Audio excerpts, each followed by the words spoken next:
Bonjour. Nous allons aujourd'hui à la suite des pères de l'Église et des docteurs de l'Église. Alors pourquoi donc, me direz-vous? Eh bien parce que ces gens-là qui se sont impliqués dans la vie chrétienne ont fait beaucoup de bien, ont posé beaucoup de choses importantes, et il me semble qu'on peut, à la suite de leur comportement, comme dit l'Épître aux Hébreux au chapitre 13, ayant considéré l'issue de leur conduite, on peut imiter leur foi. Alors, qui sont ces pères de l'Église et qui sont ces docteurs? Alors, les pères de l'Église sont des gens que l'Église a considérés comme ayant fait du bien à l'Église, et avec quatre caractéristiques notamment. Le premier, c'est le fait qu'ils aient conduit l'Église, hein, qu'ils aient pris la fonction d'anciens, d'évêques.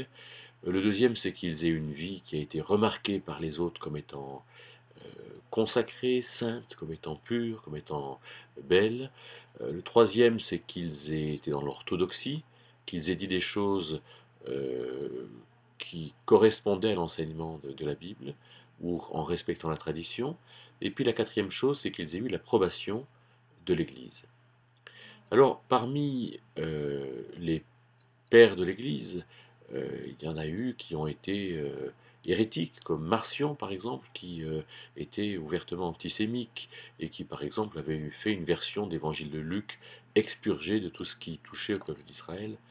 Il y en avait qui étaient historiens, hein, qui ont donné des documents qui étaient très importants pour l'Église, comme Grégoire de Tours par exemple.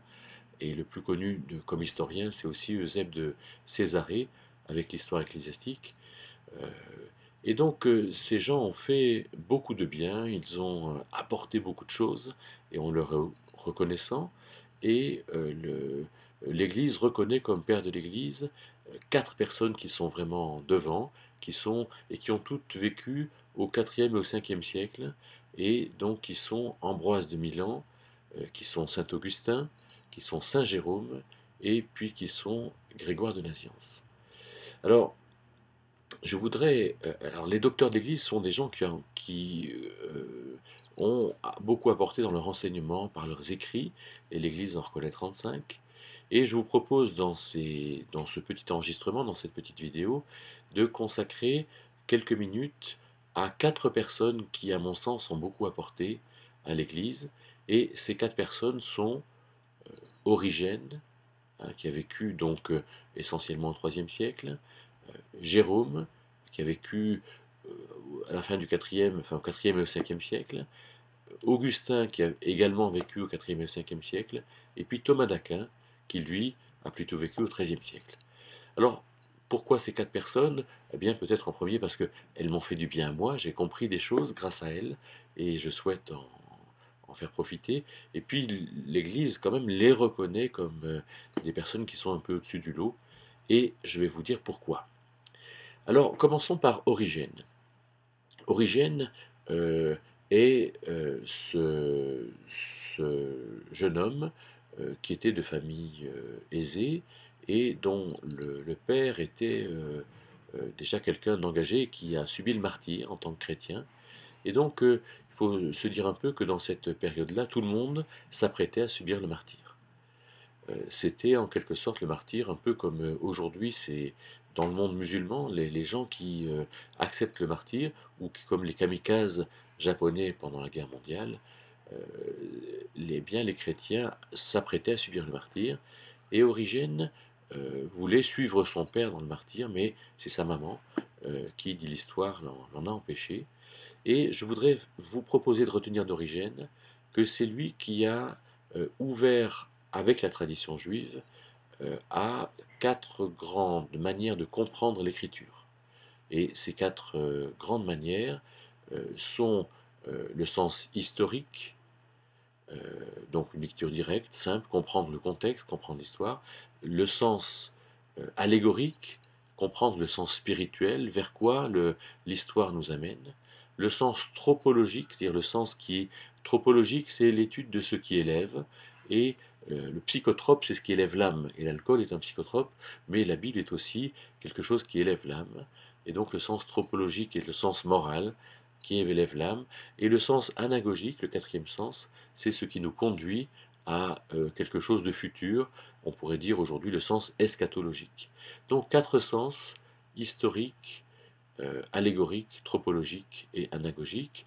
C'est-à-dire que quand on lit la Bible, il faut toujours qu'on retire un sens historique direct, et quand on lit l'Évangile, eh bien, à qui ces choses s'adressent-elles? Pourquoi? Quelle est l'intention de Jésus quand il parle dans l'Évangile? Ça nous évitera beaucoup de mauvaises compréhensions. Ensuite, le sens allégorique, c'est quelle est la portée spirituelle pour le chrétien? Le sens tropologique, quelle est la portée morale? Et le sens anagogique, quelle est la portée future? Voilà, à mon sens, ce qu'Origène nous a apporté. Jérôme, Saint Jérôme, c'est quelqu'un qui, entre 380 et 420, a travaillé à la traduction de la Bible à partir des originaux hébreux et grecs. Alors je le remercie beaucoup parce que ce travail est un travail monumental. C'est lui qui a traduit la Vulgate, et la Bible existait déjà, constituée, elle s'appelait la vieille italienne, la Vetus Itala, et donc il y avait une Bible en langue latine, mais qui était une Bible traduite à partir du grec et qui n'avait pas la profondeur de la Vulgate, avec ce retour à l'original. Sachons revenir au texte original pour autant qu'on puisse. Augustin, c'est ce grand docteur de l'Église, celui qui a un peu tout considéré, celui qui a tout posé, celui qui a beaucoup travaillé pour les autres, et donc je l'en remercie aussi de l'avoir fait. Et Thomas d'Aquin, au XIIIe siècle, c'est celui qui a, par sa somme théologique, un travail monumental. Vous pouvez la télécharger sur Internet. Elle fait 4000 pages sous Word, euh, avec une cinquantaine de mégaoctets. Voilà, on ne peut pas lire toute la somme théologique tellement elle est importante, on s'y perd, mais ça nous montre qu'il y a lieu de travailler à ce que c'est que la connaissance de Dieu, la doctrine chrétienne, et on peut aussi utiliser et remercier ces gens qui ont vécu avant nous, en comprenant avec eux aussi comment ne pas tomber dans l'erreur, comme Arius qui niait que Jésus était Dieu, comme Pélage qui mettait en avant la responsabilité de l'homme au détriment de la souveraineté de Dieu, ou comme Montand, le montanisme, qui mettait en avant les dons spirituels à un tel point qu'on se perdait, euh, comme les donatistes qui pensaient que un religieux perdait sa qualité quand il lui arrivait de tomber, ce qui est quelque part aberrant. Quand quelqu'un tombe et qu'il se relève, il a la richesse de son expérience. Et bien que l'étude de ces pères, de ces docteurs, puisse nous motiver aussi à travailler pour notre foi personnelle.